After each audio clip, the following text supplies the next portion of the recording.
guest today is in a relatively short span of the life she's lived out, already amassed experiences that are as vivid and diverse as a palette of colors. I use that analogy very consciously and intentionally because she is uh, above and beyond everything else, and from whatever little I've understood, an artist first. And then, of course, there are several and more manifestations and shapes and forms that artistic being has taken and will, I'm sure, inevitably continue to take because artists are in society few amongst those who give themselves the liberty of really continuously exploring themselves and the world around them, contrary to what most of society would have us do, which is to neatly place ourselves in one particular box. Priyal is someone who's really found certain ways in which to harness her love and understanding of the arts and of people, and of marrying the two of them to create value, goodness, and healing. So, we're calling this particular episode of Talk Therapy Shaping Spaces in Society via Skill, because that's exactly what she has been doing. And joining us is Priyal Sethi, and I'm not going to run the risk of trying to describe what all she does. We leave that to her. Suffice to say that she is creative, she is experimental, she is a risk taker, and I really appreciate that she's made time to be in conversation with us. Welcome, Priyal. Thank you. Thank you so much. That was such a lovely introduction. And I really felt like you saw me, like because like all the conversations that we've had prior to this, it felt like, yes, I have been heard, I've been seen, I feel seen. And that is so important to me. Not just as an artist, but just as an individual, as a human, I feel like it's so important to feel seen. And that is at the crux of my practice right now as well. I'm right now trying to build an art initiative that I had dreamt of. I have dreamt about it, and I did not know until it came to being. It's called A Matter of Hands, and it's all about this. It's all about creating safe spaces where people feel seen, they feel heard, and it all happens through the medium of the arts. Because I really believe, I truly believe that art is nothing but a bridge that can connect us despite any differences that we might be carrying, cultural, socio-political, any kind. Art is just that glue that can beautifully, bring us all together. So yeah, that's pretty much the crux of what I'm trying to do right now. Well, that's very beautifully articulated. We'll, of course, get into it in a little more detail, and try and understand from you what exactly and thought process behind that. But before we come to that, Priyal, I want to ask you at a personal level, for you, what was your initial exposure to art? Do you remember particular moments or a phase, perhaps from your childhood, where you first became aware of something called art? What about it appeals to you? What drew you to it? Um, when I think about my childhood, I think I was a really introverted, shy, um, really anxious kid who couldn't quite understand how to place herself wherever she is.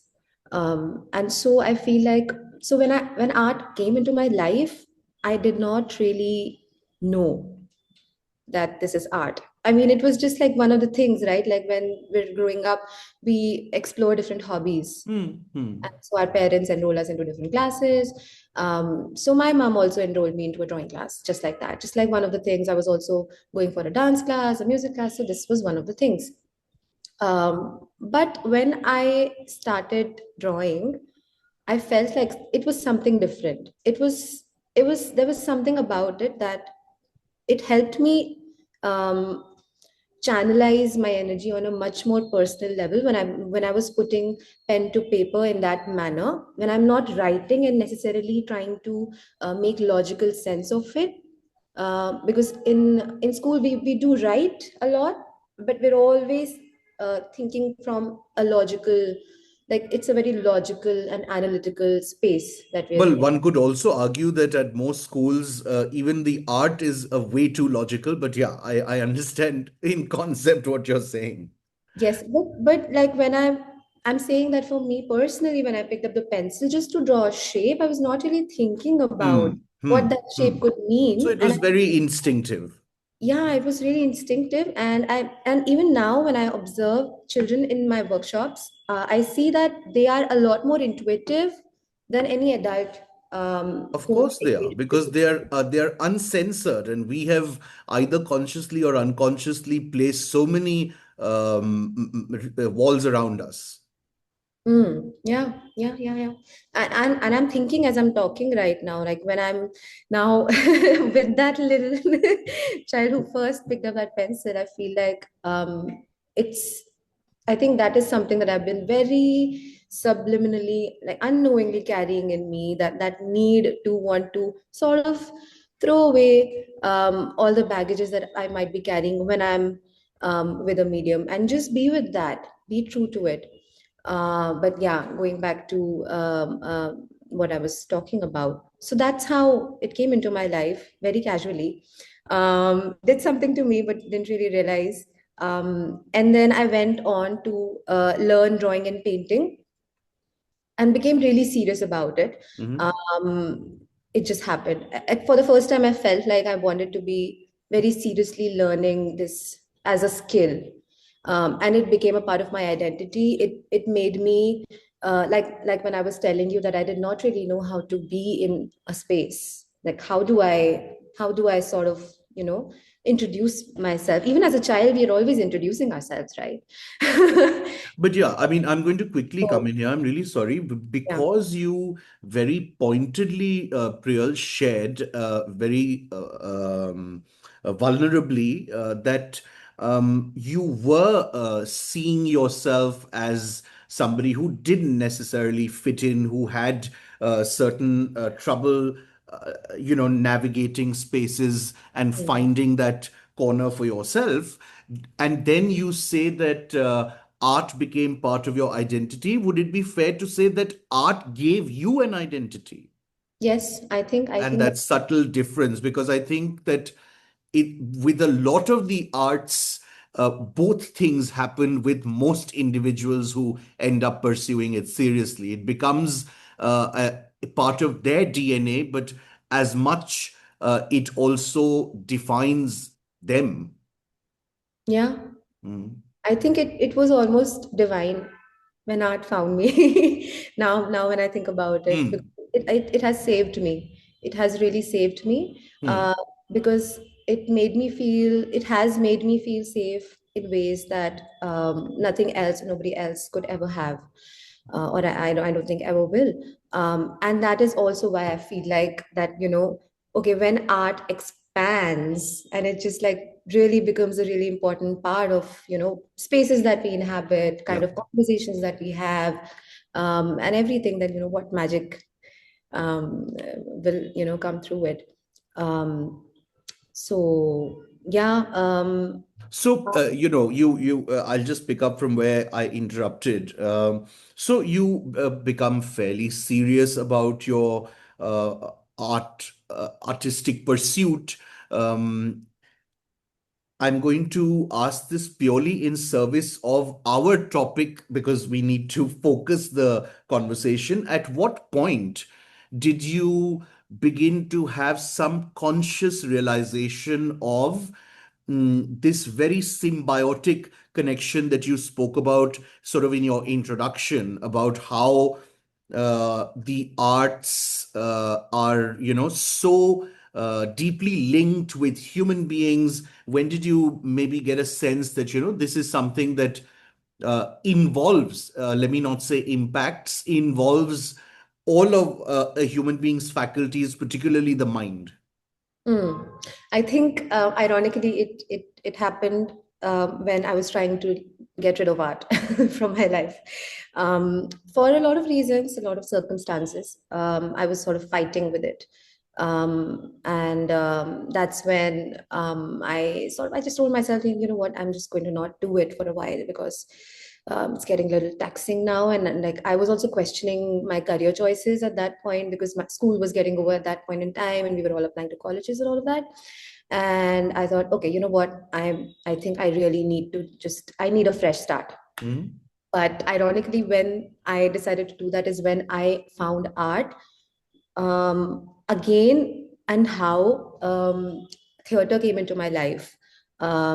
I had never explored any kind of stage practice or drama in school for one or the other reason, but it came into my life in a way like it can now never leave me because I feel like theater is life. That's what it is, because I feel like my body found a language.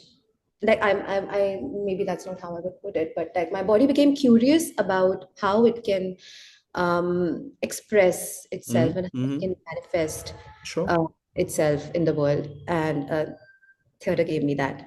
And when And that just to get the happened, timeline approximately right, Priyal, was this during the period where you were transitioning from high school to college? yes, yes. That's important to highlight also because I decided to not continue. So I did go to college, but decided to not continue with it. I studied for 6 months, and then I thought that, this is not my path. I really want to explore different areas before I can go on and be in a particular space pursuing a particular something. Now, when I look back at it, I realized that I just did not want to put myself in a box, and I wanted to travel. I wanted to meet people who are coming from different walks of life. I wanted to Mm, really see things.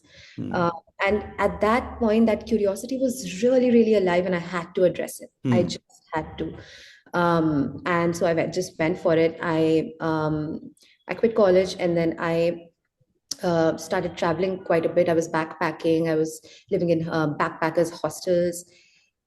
Really important phase of my life, because that's when I really understood that Mm, growing up, we are sort of given certain labels in the sense that, okay, you know what, if you're good at science, you'll become, maybe you'll get into medicine, or if you are good at drawing, then you will mm, necessarily become a fine artist who will exhibit in a gallery. And, it's like a really boxed out thing. But then when I first started traveling, I realized that not only is it true that there are different ways to pursue a certain profession, but also there are so many professions that exist that we might not be aware of right now, and we can also invent our own. We can literally come up with our own way of like, for example, like, just for example, the thing that I'm trying to build, I am continuously reinventing myself through it. mm, mm. And a few years back, I did not know that I even such a thing could be done, and that's beautiful. And I feel like that's the whole point of work. Like, that's how I see work right now, Yeah, because yeah. work shouldn't even feel like work. It should feel like a journey of self discovery, and so I think that's what that phase really, it just like planted that seed in me. And I found theater just on the way, just one of the workshops where I felt safe. I just happened to be around a group of facilitators that made me feel safe, and that sparked something in me. um, and and then the rest is what it is. I mean, I continued meeting the right kind of people at the right time, and I'm so grateful about it. um, so I take your point entirely about finding a safe space in and with theater. But tell me, because it's been one significant piece of the puzzle of your life, what direction did it springboard you into? What did you do post the sort of very everyday involvement with theater? After that, where did you see yourself gravitating? Really good question. So, theater came into my life when COVID was just about to come into the world. And so when the lockdown hit, really, I was pursuing theater in Bangalore. I was not in my home city, which is Jaipur, and so that makes things a little tricky Sure. because I was constantly around people, and we can't make something without being around each other as theater practitioners.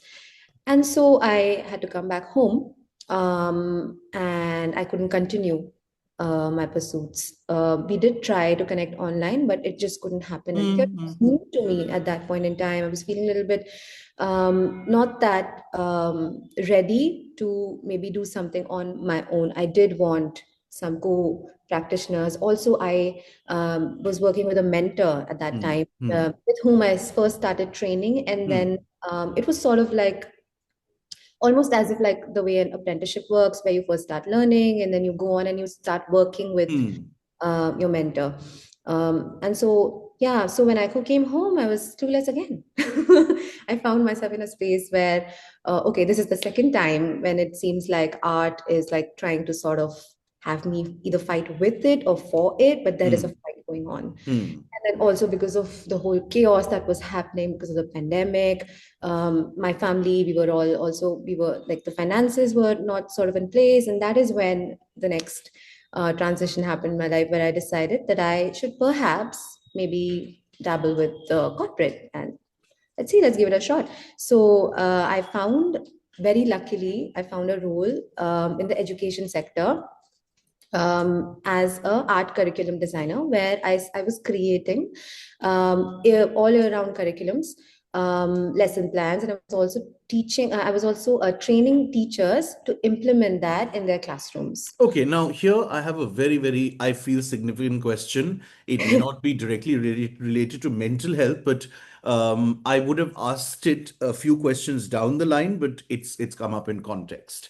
We undoubtedly inhabit a world that's quite obsessed with degrees and qualifications and certifications and all of those things, whether it's the result of a evil capitalist construct is a debatable issue, but be that as it may, it exists, particularly when it comes to involvement with education, things that have direct impact on children, etc. I think to some extent it's even fair for people to have certain safeguards, and part of those safeguards tend to be things such as a B.Ed degree, etc. Did you find it challenging at that point, or do you continue to face brickbats on account of not being highly educated yourself, yet being in roles where you are designing curricula and you're also training teachers? Hmm.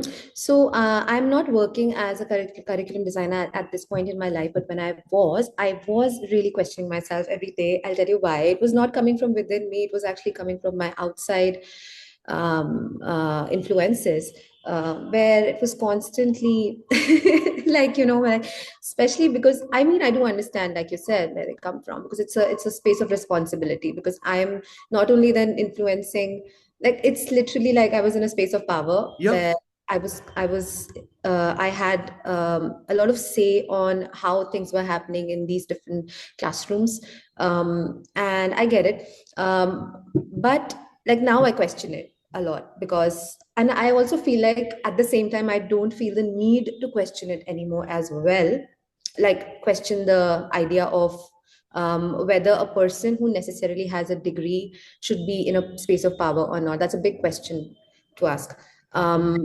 I feel like now that question itself is also dissolved for me over time, Mm-hmm. because I feel like education as a word is really vast. There are different Hmm. ways in which we can educate ourselves. And with all due respect to degrees and certifications and these different beautiful, amazing institutions which exist in the world, they exist for a reason.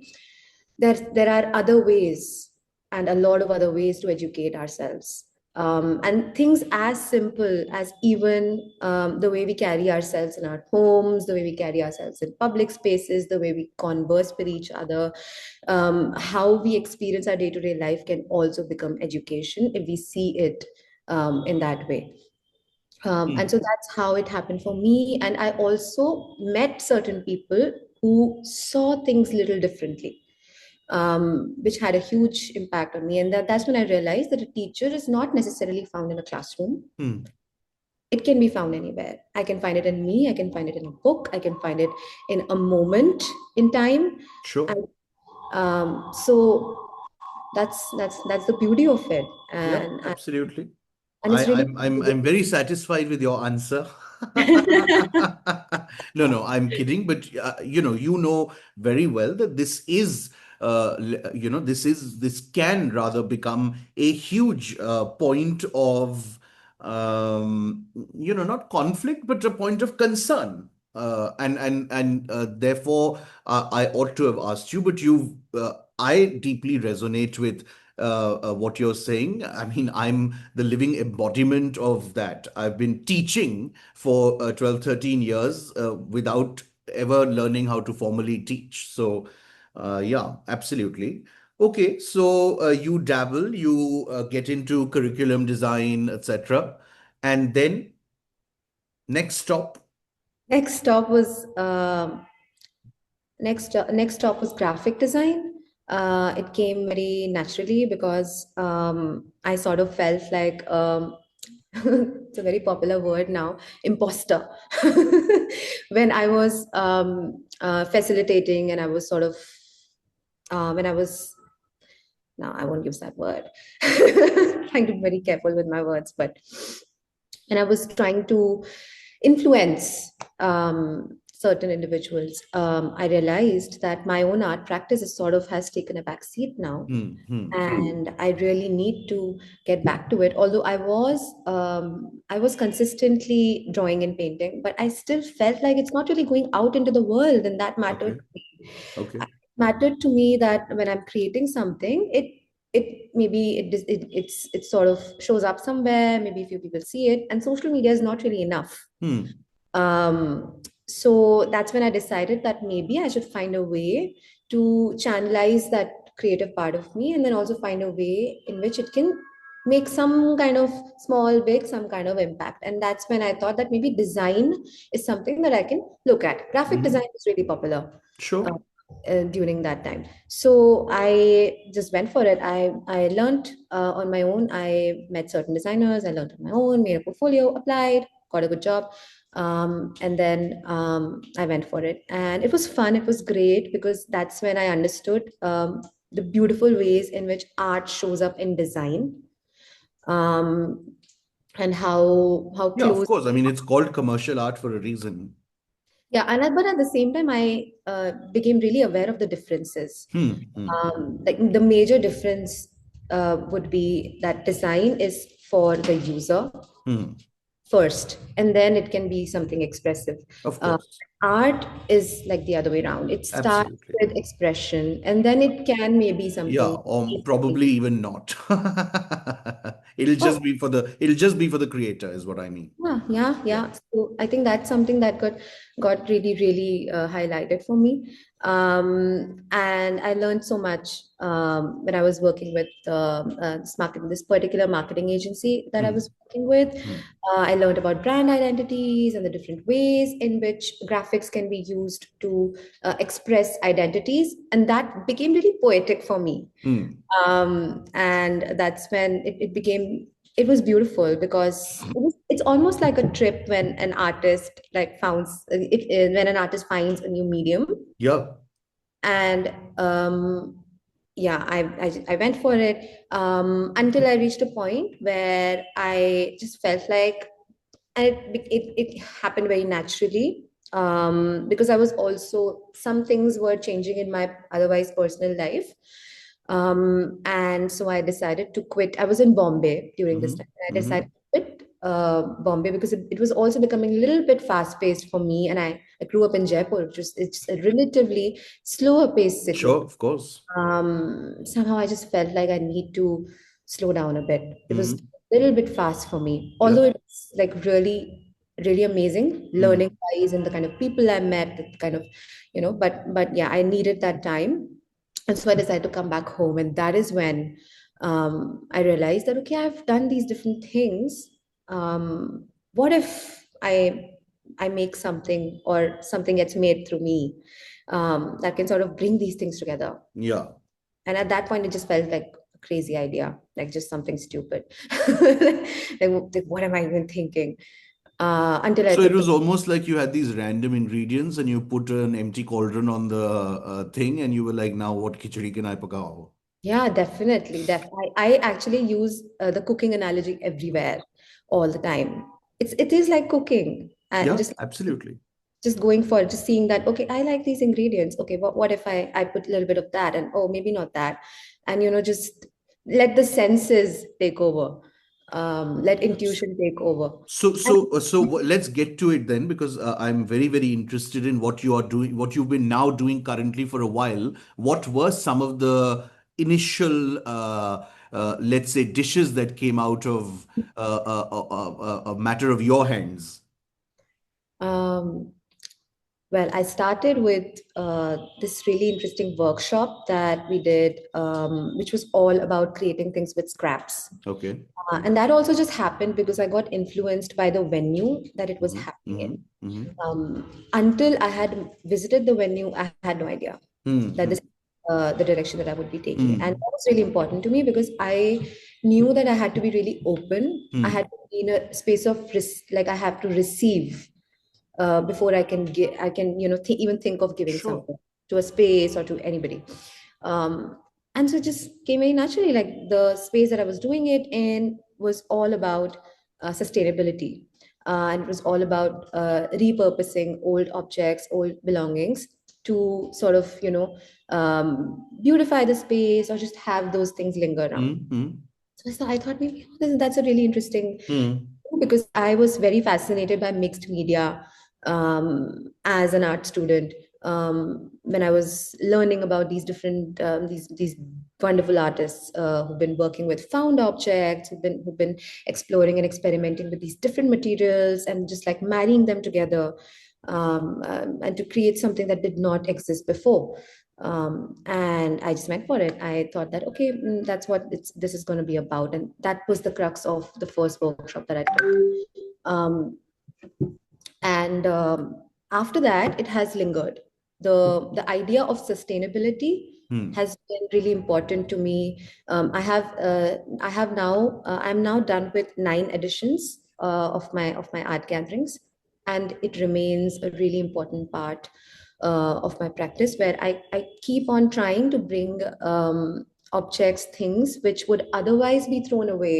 It would end up in a landfill, but to not do that, to sort of, it's also my way of doing my bit as an artist, as or just as a person, um, to sort of help that area Mm. a little bit, and be like we don't necessarily need a certain type of material to make art. No, it can be made with anything, and it can definitely be made with blanket bags and just some a big ball of jute that you found lying around in your home, and it's just about how you see it. It's just about how you place it and how. Absolutely. And I know from our earlier chats that sustainability is something that has become a evolving and growing priority to you, and it's wonderful that you're sort of putting your money where your mouth is. Tell me, because again, you'll understand from our perspective that is our main point of interest and inquiry through the workshops and activities and interventions that you've been doing and intend to continue doing. Um, talk a little bit as we sort of wrap up what is already a very long conversation. Talk a little bit about the mind and art connection that your workshops tend to explore, and what do they bring to the participants of those programs?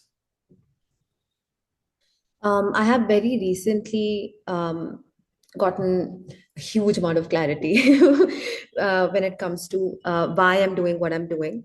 And I have been able to put them across in the form of three pillars. Uh, Mm-hmm.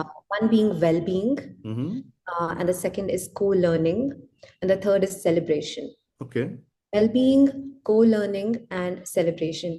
These three aspects are what I'm very organically going for through everything that I'm trying to do right now. It is Mm-hmm. at this moment in the form of a workshop. Mm-hmm.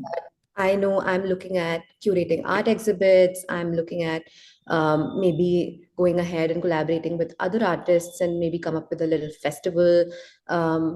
But these three pillars are going to be intact because that is, I feel like being celebrated and celebrating, learning together, and also finding a little bit of healing in the arts. Like these things are like so important to me, and none of this is really hitting at how aesthetic Hmm. necessarily the art is, but it's really about Hmm. what it's doing to me, what it's making me feel, what impact is it having on my learning, how will it help me grow, personally, creatively, professionally, in any manner. How can it help me grow? And so those things, these are the questions. These are the type of questions I ask myself when I'm curating, when I'm designing, crafting an Hmm. experience. Hmm. Hmm. What will it do to my participants? It Hmm. should change something in them Hmm. when they enter versus when they leave. It should be something should change.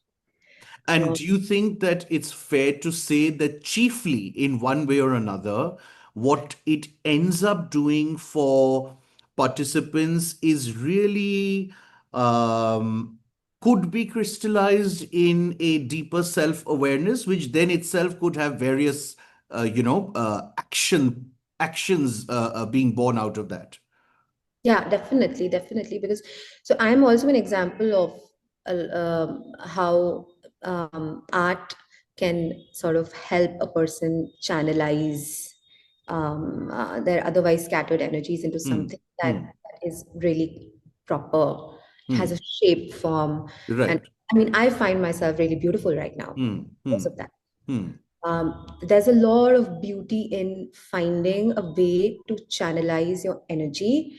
It's so important. It can save Absolutely. lives.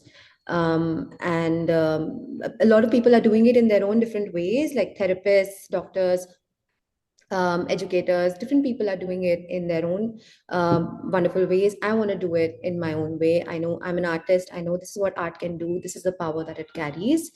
And I want to make the most of it. I know that you've already, sort of been invited to some fairly prestigious events and, art festivals to conduct and mentor programs. But I'm absolutely certain that it's only a matter of time before a matter of hands truly explodes. And I mean that in the most positive sense. These conversations can go on and on and on. Maybe we'll do a second part where we get a little deeper into certain specific aspects. But for now, I want to say a big thank you to you for making the time, and more importantly, actually, for doing what you do. I think that the world is missing a certain amount of free play. I'm just going to, just put it so simplistically because really that abandon which we experienced, at least my generation was lucky enough to experience in our childhoods and youth, because I'm routinely interacting with children as an educator, seems to have completely gone or been hugely diluted. And of course, that same thing holds true for adults who are in a blind chase. So the fact that you're creating that opportunity is absolutely wonderful. So thank you for the work that you do, and we'll be in touch. Thank you so much.